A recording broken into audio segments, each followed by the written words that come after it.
আজকে আমি আর সন্দীপন আমরাই তো টাইম চেয়েছিলাম স্পিকারের, আমরা স্পিকারকে মিট করা মনে করেছি জরুরি। টিএমসির দুজন এমএলএর অভিযোগের ভিত্তিতে স্পিকারের নির্দেশে প্রিন্সিপাল সেক্রেটারি হেয়ার স্ট্রিট থানায় একটি এফআইআর করেন।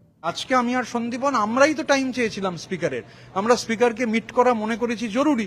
আমরা বিরোধী দলের বিধায়ক, স্পিকার হচ্ছে কাস্টোডিয়ান অফ দি হাউস, এবং এই বিধানসভায় যারা সব বরিষ্ঠ স্পিকার ছিলেন, এই বিধানসভার তো একটা অন্যরকম গরিমা রয়েছে। স্বাধীনতার আগে থেকে এটা বেঙ্গল লেজিসলেটিভ কাউন্সিল ছিল। সেই 1931-এ এই বিল্ডিং এর পত্তন হয়, স্ট্যানলি জ্যাকসন বাংলার গভর্নর ছিলেন তখন। তো এই বিধানসভার যে গরিমা, স্পিকার হচ্ছেন কাস্টোডিয়ান অফ দি হাউস, দুজন নির্বাচিত বিধায়ক, তারা স্পিকারের সময় চেয়েছেন। এতে দলের তো রেগে যাওয়ার কোনো কারণ আছে বলে আমার মনে হয় না। দুজন এমএলএ মাননীয় ঋতব্রত বন্দ্যোপাধ্যায় এবং সন্দীপন সাহা, তারা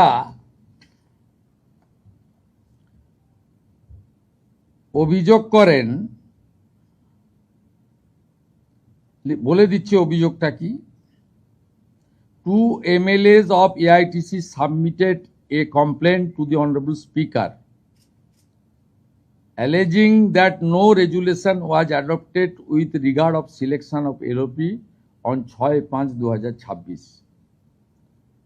They had signed in the meeting resolution book on 19/5/2026. The complaint alleged that the resolution dated 6/5/2026 was manufactured and fabricated. The complaint mentioned that as many as 14 signatures were in block letters. টিএমসির দুজন এমএলএর অভিযোগের ভিত্তিতে স্পিকারের নির্দেশে principal secretary hair street থানায় একটি FIR করেন এবং হোম সেক্রেটারির নির্দেশে আমার অনুমোদনে পুলিশ মন্ত্রী হিসেবে এটাকে সিআইডিতে দিয়ে দেয়। সিআইডি 13 জন এমএলএকে ইনভেস্টিগেট করে উইথ ভিডিও ফটোগ্রাফি অ্যান্ড